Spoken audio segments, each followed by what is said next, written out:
Welcome to 7 Investing Now, a show that teaches you how to take a long-term view on investing by better understanding what's happening in the market now. Good afternoon, 7 investors, and welcome to the Monday edition of 7 Investing Now. My name, of course, is Daniel Brooks Klein. I'm being joined today by Max Chatsko. Max, I'm in Davenport, Florida. I assume you were still in Pittsburgh. Still in Pittsburgh, but I did get to play disc golf last week. It's warming up here in Pittsburgh, Dan. Don't you dare call it Frisbee golf. We'll have a lawsuit on our hands. So we're going to talk about risk in portfolio. We're going to talk about some interesting coronavirus news. We're going to play 4 questions on investing. We're going to take your questions and comments. But before we do that, I'm going to share a couple of stories. First of all, Max, I know I usually look red on these shows. Today I am actually red. We are on vacation. I'm at our vacation place, but we're looking for an upgraded vacation place. So we're staying at one of the resorts we're considering. And I spent a little too long in the pool yesterday. And yes, Mom, I was wearing sunscreen. Number 2, walked into a CVS yesterday with my wife and son, saw they were doing vaccinations. And the woman at the table goes, "Do you need a vaccination?" And I said, "Do you just have extras?" And they did. So my wife and son have now had their first shot. I would say to people, if you live someplace that have CVS's, it does not hurt to walk in at 3:30 or 4 o'clock. Once they open X amount of vials, they don't have the ability to store them. So they might have more left over. Some places have lists, some don't. It's different, but I feel absolutely thrilled about that. But this is the real story. So Max, do you know what Culver's is? Is that a fast food chain you have in the Pennsylvania area? No idea. So Culver's is a Wisconsin-based chain. It's like kind of like an upscale fast food burger / ice cream. So this is going to tell you everything that's wrong with customer service. So we go to Culver's yesterday and I pull up their website to do curbside pickup. I put my order in, I pay for my order, and then it says, wait till like 7:05, your order will come out. At about 7:10, I call the restaurant and I say, I don't see any specific curbside pickup spaces, so I'm in a black Toyota and I'm right near the drive-thru. And they said, we don't do curbside pickup at this location. And I said, but your app just let me do it at this location and charged me. And they said, oh yeah, that happens all the time. We're not on the app.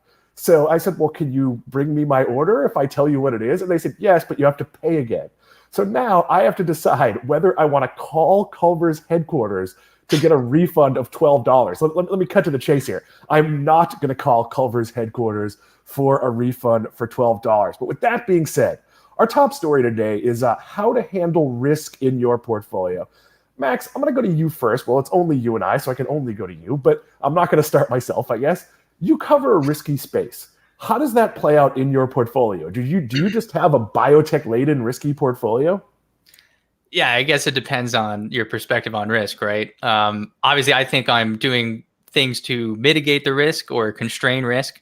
But yeah, I guess by most standards, I mean, if I own a lot of early stage drug developers, companies that are smaller than others might feel comfortable owning, and these companies don't have traditional fundamentals to interrogate, right? They don't have revenue or earnings or cash flows usually. So it changes it. But, drug developers do have fundamentals. You can still look at things like how many assets are in their pipeline, what stages of development are they in, right? Are they in phase 2 or later? Because those are a little bit more de-risked. Sometimes they do have 1 or 2 drugs on the market that are it's generating recurring revenue. So it does kind of help to de-risk the development of the rest of their platform. But yes, mostly I have a pretty risky portfolio by most standards. And risk is, of course, personal. Now, we'd love your questions on portfolio building, probably wherever you're watching this. If you type in a question, we will see it in our question field. I say probably because it's not 100% accurate, but we appreciate you watching. We know it's a beautiful day in most places. That being said, my portfolio, I'm a little bit older than you. In fact, I'm 17 years older than you. So my portfolio, I view that I only want a certain percentage of risk. I have about 5% of my portfolio in what I would call very risky stocks, which is entirely stocks you and Manisha have recommended.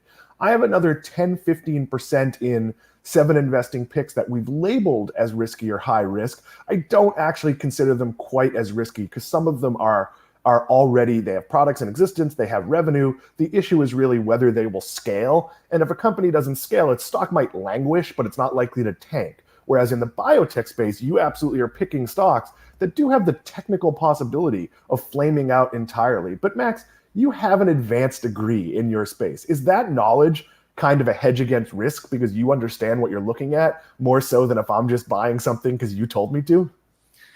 Yeah, I think so. I mean, I still leave the possibility that I'm wrong, or I'm still humbled by how difficult some of it is sometimes. So I'm not trying to be too arrogant, but yeah, it does help to mitigate the risk, right?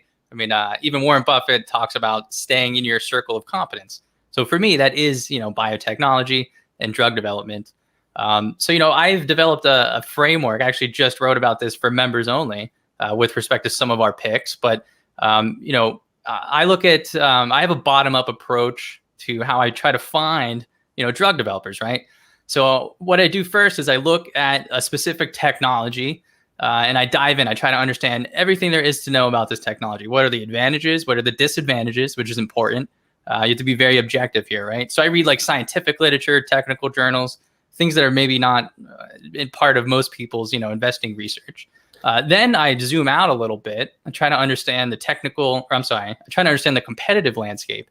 So what companies are using this technology and what companies are maybe, not using this specific technology, but targeting similar diseases that they're trying to treat. Because sometimes, as cool and novel as a new technology is, there's something that's maybe easier to use or easier to manufacture, or there's less regulatory risk that works just as fine. So you don't have to, there's no style points in investing, right? Sometimes a boring, old drug works just as well. And then I laser in on specific companies that look interesting. So this is where most people kind of start their research, I think, but I'll look at like investor presentations. I'll read through SEC filings and try to read them top to bottom. You learn a whole lot about companies when you do that. And then I start to tease out, this company might actually be worth looking at further. So where I end up with that framework is kind of where most people start. So when Max says members only, he of course means 7 Investing members. You're watching this show, 7 Investing Now, for free. But if you're a member of our service, and we'd love to have you be a member of our service, that's 7investing.com/subscribe. You not only get our picks and the big write-ups of our picks and the videos of us pitching each other, you also get some exclusive content each month where we might give broader industry perspective. We have some free content, but we also have lots of content that just sort of gives you our investing philosophy in a way you're not going to get it on the free platform. But of course, we appreciate you watching and we would love your questions and comments. Feel free to just say hello. Max, I know the answer for you here, but I'm going to ask this and then I'll answer it. Do you balance your picks, your personal picks, with less risky stocks that maybe some of the rest of us have picked to mitigate risk in your portfolio? Yes. So I've invested in some of the riskier picks at 7 Investing that are interesting to me that are outside of biotech. So that's not really balancing risk, I guess. But I have recently, since I started at 7 Investing, actually started to take more interest in building bigger positions in stable businesses, right? So I own a couple of electric utilities, for instance. Those are slow and steady gainers. They always beat the market. They pay a dividend, so that could pay off for me. 10 years from now. I mean, I'm pretty young, so a dividend now is worth a lot more later, right? As a potential income stream.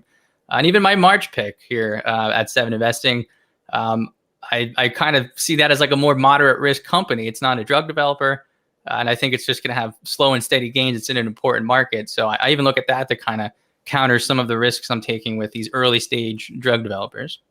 And I sort of do the opposite. My natural instincts are pretty boring and pretty solid. Like I pick companies that I know are going to do well in the long term, but that don't tend to have a lot of downside risk. Now, everything has downside risk. You could look at great companies like, say, a Microsoft and recognize that they've had 50% dips, but they have the fundamentals where they're very, very likely to recover.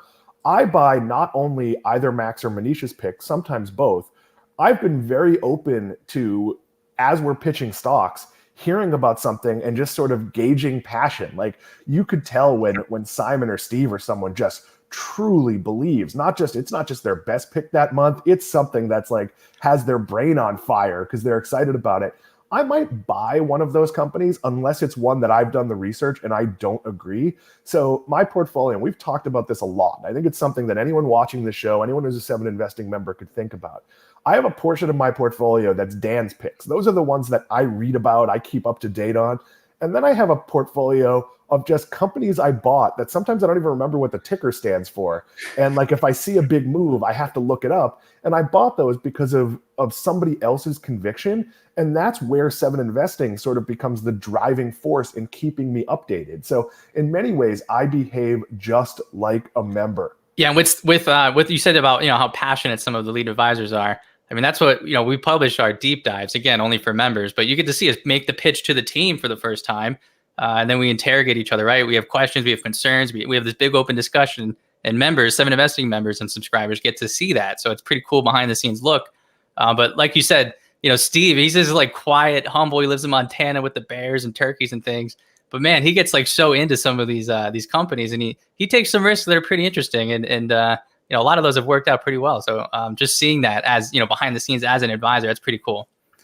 We are super geeky about this. I think we could say to anyone who's watching that if you saw our Slacks, it's like 11 p.m. on a Sunday night, and we're not slacking about sports or who made the NCAA tournament. We do that sometimes too. But like somebody sharing like a research report they found somewhere and immediately getting response. Like this isn't just our job. This is what we do. We see your question and comment. We're going to take it towards the end of this segment. Max, do you own anything you're probably sure is a bad idea? No, I try to avoid those at all costs. There's some companies that I think are actually going to do very well and maybe even have a better shot at success, but maybe I just don't trust their management team, so I just it's off limits. That business can do well, the stock can explode. I'm just going to sit on the sidelines there. So I try to not do that. But I did this morning just buy a pretty risky stock, probably the riskiest stock I've ever owned. I've been digging into genetic medicines, right? So now we have like gene therapy and RNAi and CRISPR, of course, and other gene editing modalities. And I've been looking at what's coming over the horizon, like what are some next generation tools? And there's some really interesting stuff out there. It's still in the very early stages of development. So I kind of took a very speculative, very small early position in a company that still has a lot to prove. So it could go to zero, but I'm just, it's like you said, put a little bit in there and it forces you to kind of keep tabs on it a little bit more closely. Apologies to DJ Yannick. Thank you for that comment, but we don't know the company. So it is not one we are going to comment on. We can't know everything. So apologies there. That being said, in October, I bought a bunch of things when I started at Seven Investing, and I made some pretty small bets on Royal Caribbean and Carnival Cruise Lines, two companies I basically told you not to buy at that time, because at that time, I was pretty confident that bankruptcy was a possibility. On the other hand, those were both very vibrant businesses before the pandemic, and I did see the long-term upside. It's absolutely dumb. It has nothing to do with fundamentals. Since I've purchased it, RCL's up like 40%, and the original little bit of Carnival I bought is up 110%. That just shows you that sometimes the market itself is stupid. Until we actually have successful cruise ships running at least 2/3 capacity at normal pricing from the US, you have no idea what a recovery is going to look like. So any purchase in that space was kind of dumb, but I do feel it's okay if there's something you really like and you want to own a little bit of it to like kind of be an owner. I think as long as it's a very small bite. I used to think of it like the way my grandfather owned Boston Celtics stock when they were a zero value publicly traded company. That stock didn't go up or down. It wasn't really an equity. It was like something you framed and put on the wall. That was kind of how I was viewing these particular stocks, but clearly people believe they're going to recover. Max, you're not only younger than me, and I don't think I'm giving anything away here, but you're not married and you don't have kids. At least you don't have kids you've shown us. So does that affect your risk portfolio, your risk in your portfolio? Do you feel like you can afford to lose a little bit more than maybe if you had some of those obligations? Yeah, it helps when I'm investing in early stage drug developers. Those are riskier to begin with. But yeah, I'm young. I'm only 30 years old. I don't have a wife. I don't have a kid. I don't have mortgage, right? So financially, I don't have very much pressure. So that does help. I can take a longer time horizon, make bets that are a little bit earlier. Like I don't mind investing in some companies if my framework, if they make it through my investing framework, maybe they're only valued at, $500 million, but I can wait 5 years and see how it turns out. If those are worth billions of dollars after they execute, then I'm going to be doing pretty well, right? So Now it could go to zero as well, but I don't again have I don't have as much. I could take bigger risks because of my age, and again, I have relatively limited responsibilities. So I don't actually think it changed how I invest at all. Now, I wasn't, when I was your age, a major investor. But that being said, I buy companies I like, that I believe in, that I feel have, and I'm not sure at 30 I would have been like, oh, like I love risking money. Like, I think a lot of that is just your personal tolerance, especially if you believe the company will recover long term. I know right now I have the discipline to look at something and go, I don't care if it's up 20%, up 30%, whatever it is, or down 30% or whatever it is. I'm buying it for a long-term reason. So I actually think, sure, when you get closer to an event where you need the money for, you want to deleverage risk. So if you're getting close to retirement, you probably don't want 30% of your portfolio in cannabis stocks. That's probably a risky, bad idea. But if you own pretty stable stocks, there's probably no reason to start divesting, until you're really close to what you're looking to do and you're trying to free up the cash. Max, one last question here on portfolio building. Do you hedge your portfolio with anything outside of stocks? I do not. My Beanie Baby collection did not pan out, Dan. So I'm mostly just stocks and equities. I had a I had a cryptocurrency wallet back in the day. Long story. My brother convinced me to buy something called Cardano. It's one of these cryptocurrencies. We were a few beers deep, right? So I bought some. I forgot. I don't have the credentials. I can't access the wallet, and now it's up like 1,000% since then, and I can't access it. It was only like $100 at the time, but it's gone. So maybe I should just stick to crypto EQ and what they tell me and how to manage that. But right now, I do not have anything outside of stocks, Dan. That to me is the single biggest fear of crypto. I've lost my keys and my wallet and all sorts of things that you shouldn't lose. I cannot imagine that I would want to own something that you really have to be careful about digitally. Max, we had a question about your coffee cup. Is it half full or half empty? I'm going to go with the logic that it's not coffee, and now it's about 2/3 empty. Nobody says, is your glass 1/3 full or 2/3 empty? Yeah, it's 1/3 full right now, and it's also decaf. So I just continue to disappoint everyone, Dan. Oh, it is actually coffee today, though, right? It's not tea. It's usually tea, but yeah, coffee today. It's Monday. I got to drink my decaf on Monday. I don't hedge at all, with the exception of, I mentioned at the top of the show, we're in a vacation home. We own 100%, and I always considered that my hedge against disaster. If everything went to hell, I could work at Starbucks and still afford where I'm living now. So that to me gave me peace of mind. As we sell our main condo, we're living in a rental, we're going to buy a much nicer investment property that in theory we could retire to or settle into if we didn't want to have the pressure to make as much money. That's as close as a hedge as I come. It's kind of a hedge against what if Dan screws up his life and can no longer make a good living, or something massively changes and 6 robo-advisors replace us here at 7 Investing. With that, Simon and his robot army, it's coming for us, Dan. Hey, if you had told me when I started out as a journalist, and I've collected a check as a journalist since I was 19. If you told me there'd be robo articles on CNBC and if you told me about CNBC, I guess that wasn't a thing when I started. Are those any good though? Like didn't MSN like kind of get rid of editors or something like that? You would know. What? Yeah. So no, it's a disaster. So there are earnings articles written by robots, and it looks like an earnings article written by a robot. It's absolutely problematic. And if you go to MSN, like the lead sports story might be an obscure second-tier British soccer team, or the lead news story might be like a Trump fact check from 3 months ago because it's still doing well. Robots can't do a lot of things. That's what makes me worry about robo drivers. If robots can't pick good news stories, how on earth are they going to get cars around? But that being said, we're going to move into what we're watching. We welcome your questions and comments. This has been a strange show, but that being said, if you'd like to become a member of 7 Investing, you get our 7 best stock picks per month. Those come out in the first of the month, which means April 1st is not only going to be April Fool's Day, it's also going to be Picks Day. We promise we will not be doing anything overly funny on that day.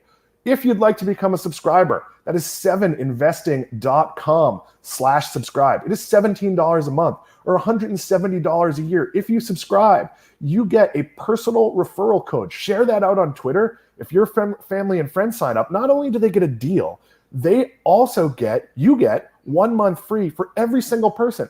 You get 100 people to sign up, you get 100 members. Why do we do this? Because we're not just building a business. We're building an investment community. We're building a group of people who want to learn, who want to talk about this. We'll be addressing that group of people Friday, where we do not only our new members call, which is people who are new to the service, and we'll be doing our members only call, where people who are members of the service can ask us questions about our picks, maybe ask if there's things they want to adjust, if there's anything regret, whatever it is.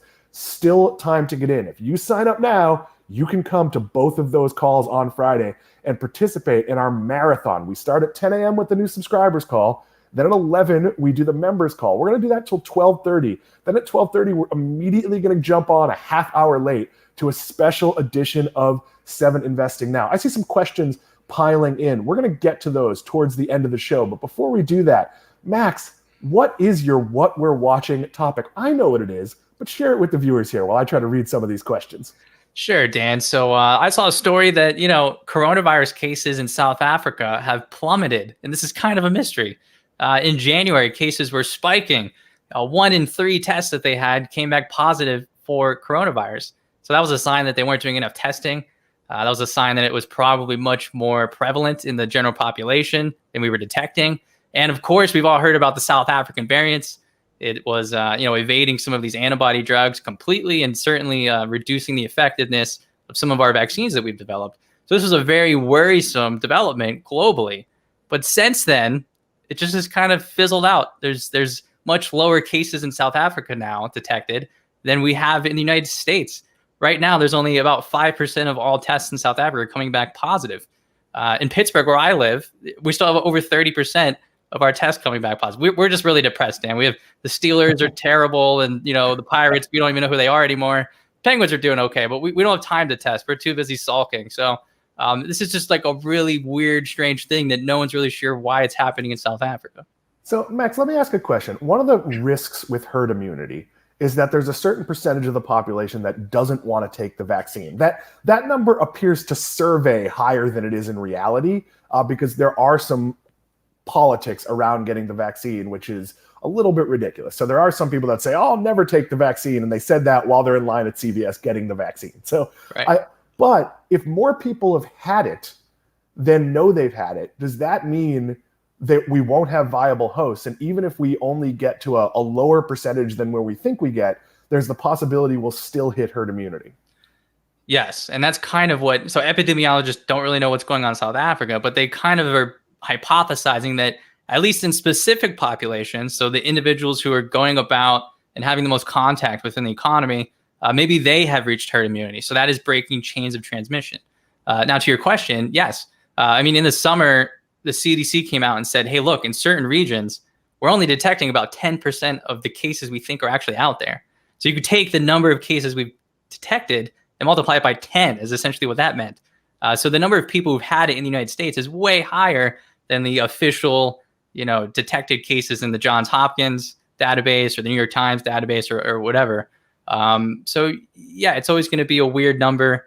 I think I've heard officials say, what is herd immunity for this? We don't really know, right? It's a new virus, new strains. So maybe it's 70%, maybe it's 80%, maybe it's 90%, but it's a weird calculus you have to get to, right? Because you have to have how many people have been vaccinated, how many people have actually had it, how many people have had it we don't know had it. So it's this weird calculation. But I think what we're seeing too recently, at least, our cases in the United States are dropping. I think we're the lowest since it's been since October now. So a lot of encouraging trends. So hopefully that holds up. Getting a lot of action in the comments. I'll respond quickly to DJ Yannick's. I think we're the best deal in investing. $17 a month or $170 a year is an amazing deal. You get 7 top-notch investors making their best stock pick. So I stand behind that all day long. We appreciate your questions and comments. We'll get to them after this What We're Watching segment. Max, do you think this is just basically a warning that recovery is not going to be a straight line? I actually started writing something about this last night where everyone is sort of bidding up certain travel stocks, but here's the reality. Are you really going to book a full price Walt Disney vacation for 4 months from now until you really know what the world's going to look like? Are we booking discounted trips? Are we going to do some travel as we personally get vaccinated? I think that's true, but I don't think there's going to be like a magic day in June where like the president comes on and says like, it's all normal. Like, I think it's going to be, sort of a ramp up here. Yeah, like, I mean, you've said this before. I think, like you said, people are acting like we're going to wake up one day, it's all going to be normal. And that's probably not how it's going to work, right? Well, that's obviously not how it's going to work.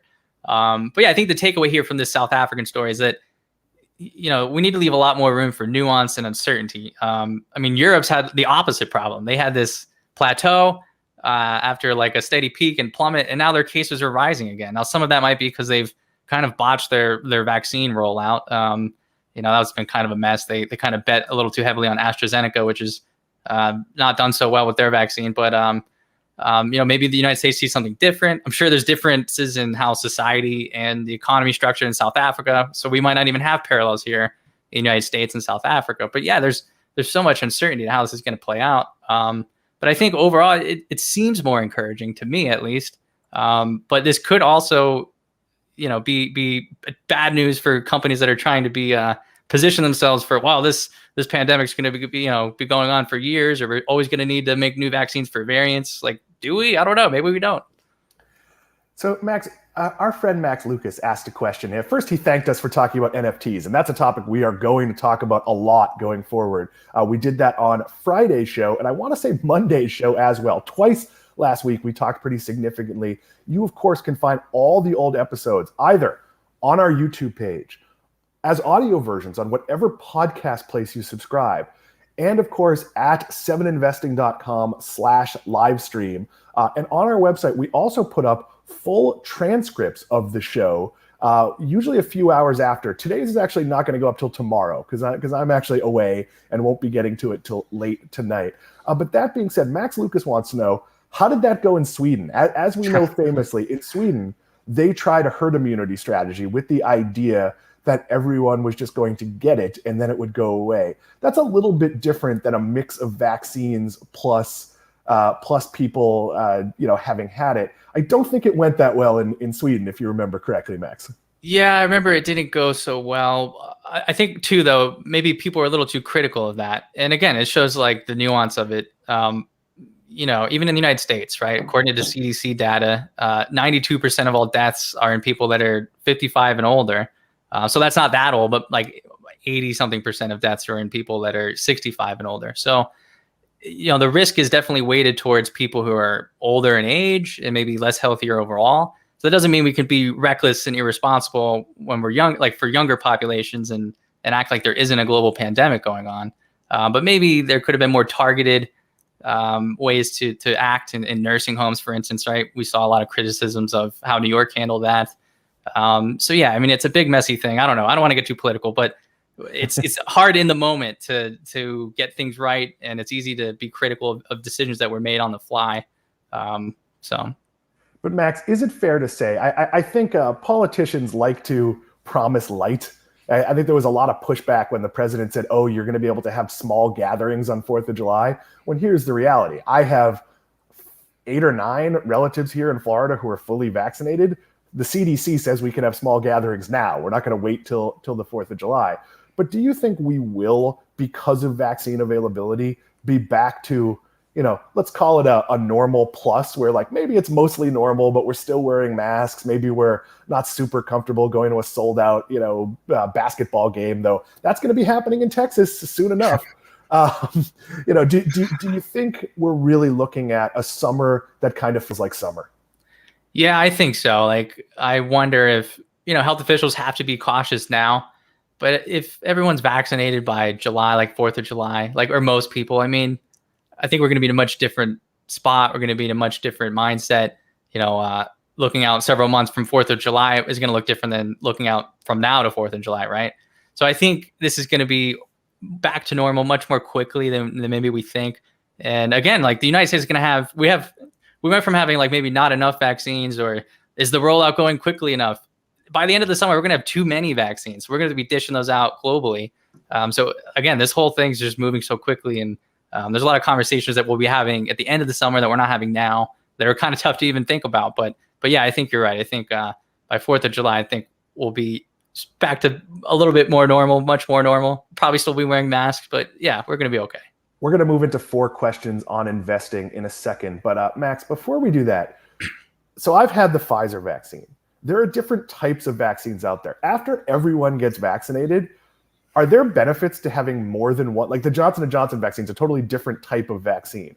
For the most vulnerable populations, are there going to be reasons to double vaccinate people? And I'm asking as someone who knows nothing about the science here.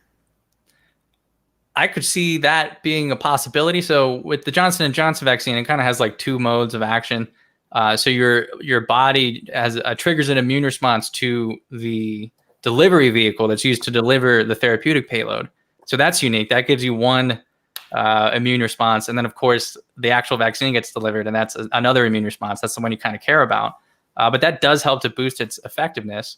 So I could see that happening. You might get an mRNA-based vaccine, and then later maybe you get a Johnson & Johnson vaccine. Right now, I don't see a need for that. But maybe if there's new variants that are breeding in other parts of the world that haven't been a little less responsible, like Brazil, maybe that creates some long tail concerns. Maybe this fall or winter where we're dealing with other surges that we can't see now. Maybe that's something that happens. But I think all these vaccines really do provide pretty good protection regardless. Even if there's new variants, they are somewhat effective. So I think we'll be mostly okay. You're watching 7 Investing Now. David Strauss shares that he thinks your biggest hedge is good health and nutrition. There's a point to that. I often joke here that Max and Manisha have made me hopeful that as long as I can stay healthy for another like 4 or 5 years, that there should be like scientific ways to solve whatever might go wrong with me. And there are days where I'm thinking about not going to the gym or maybe eating that half pint of ice cream sitting in the freezer at 11:30 at night, where I go maybe I shouldn't do that. Cause like I really want to be in good shape, decent shape at least until I'm a little bit older, when maybe there'll be scientific super pills that can do all sorts of different things. I know that's a little. Go ahead, Max. Yeah, I think about that all the time. I mean, so there's certain like genetic medicines again, and we can dose them once every 6 months, and they remain active in the body for months at a time. And it's just like one molecule can change gene expression, right? And determine health outcomes. So I always think like, well, exercise does something similar, and what your diet is affects gene expression as well, right? We don't think about it that way, but we'd rather pop a pill than like change your diet when you're eating every day. It doesn't really make a whole lot of sense. And there's a lot of interesting research going on about the benefits of exercise as like an adjuvant to cancer treatment. So those who can exercise, obviously it's a little difficult when you're going through chemo or something, but they tend to have better responses, more complete responses. So it's not really something we think about. We think about drugs first, but maybe in the future we'll have more of this like diet-based, exercise-based treatment as well to augment, these drug approaches. So yeah, for sure. I do want to live long enough to experience the benefits of my portfolio.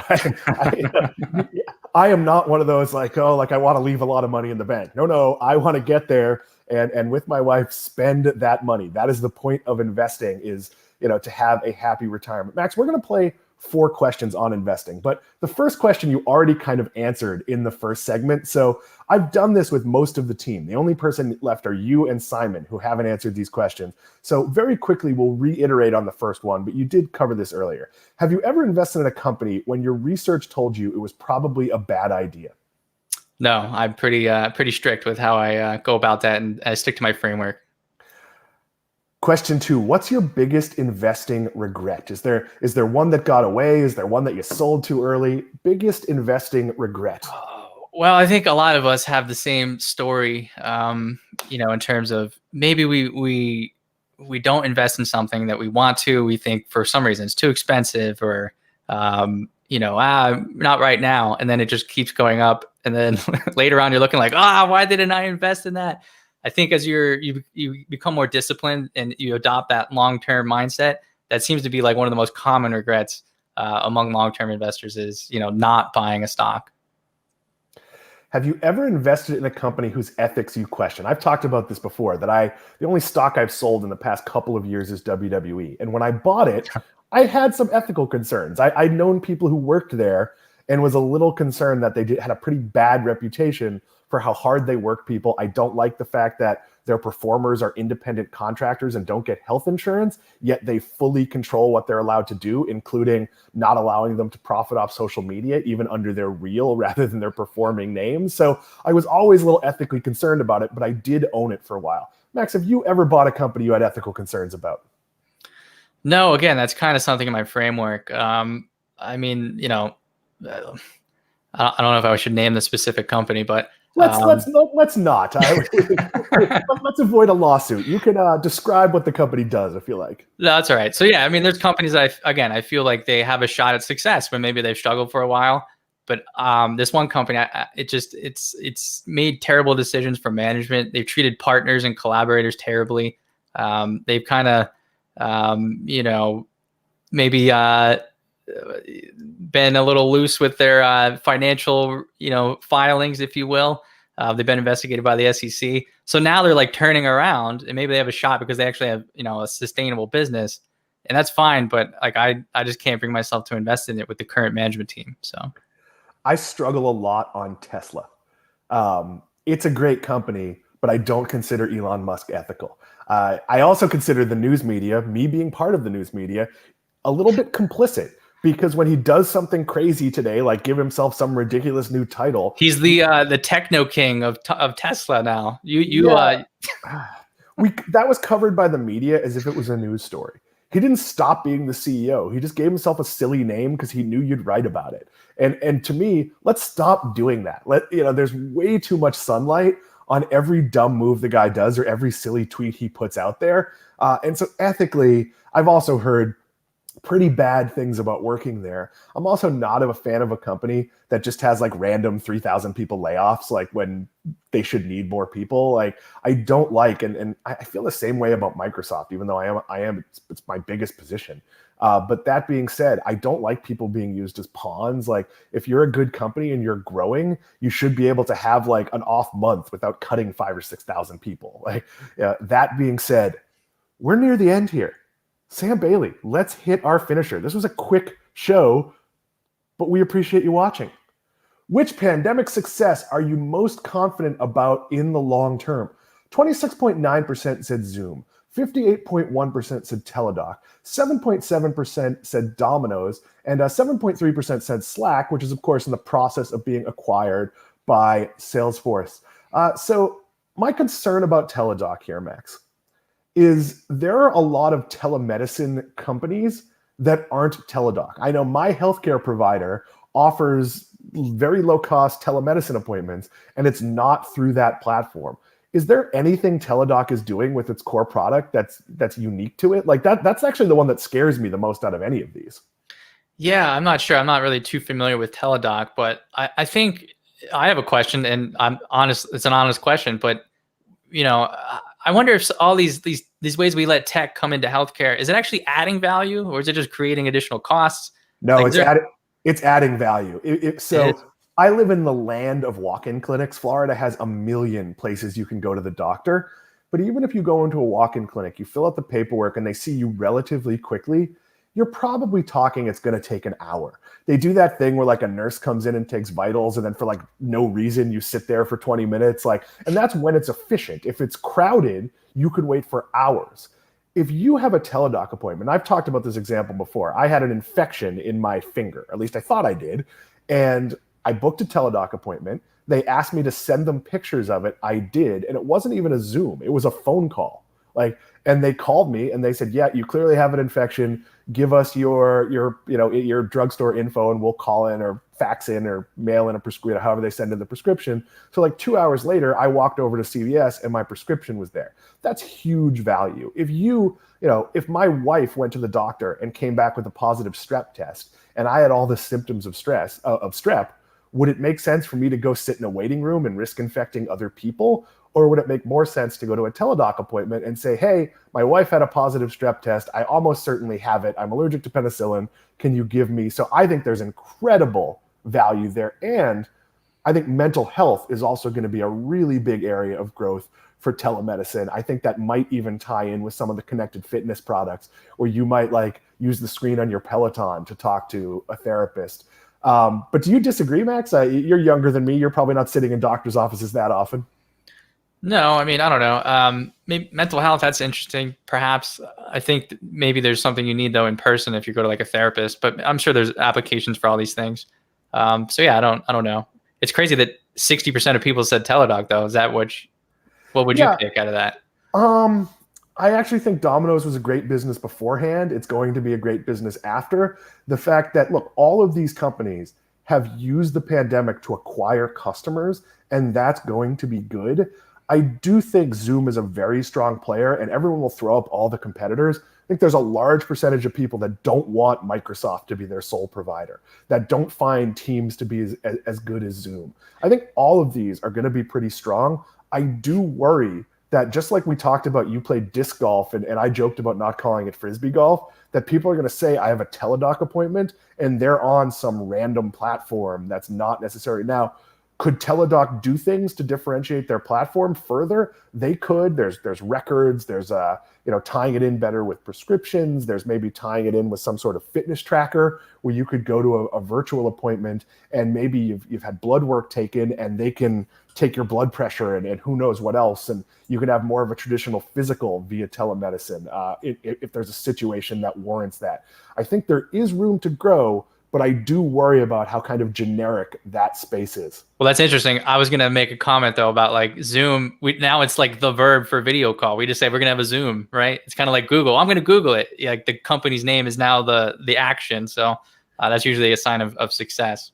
Yeah, and it's not necessarily a Zoom. That's absolutely possible. I record a piece with the Broadcast Retirement Network. They have me on as a market expert, and we record it over Skype. And every time we do it, I log into Zoom and I'm like, "Where's the meeting invite?" And then I realize, "Oh, wait a minute, it's a Skype." And don't record things over Skype. It does not go well.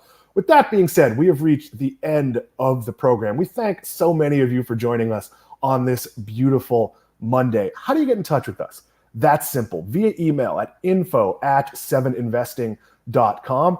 And of course, you can reach us on Twitter. That is at the number 7investing. We appreciate so many of you reaching out to us. Hopefully, more of you sign up. 7investing.com/subscribe. Sorry to throw a curveball at you there, Sam, but that is 7investing.com/subscribe. You can join. There is still time to get in. $17 a month or $170 a year, and you can be on our call on Friday. We're, of course, going to do the new members call and then the existing members call, all sorts of insight on our stock picks on that members call. And remember, the Friday edition of 7 Investing Now will go live at 12:30, not 12 o'clock. For Max Chatzko, I'm Dan Klein. We will see you on Wednesday.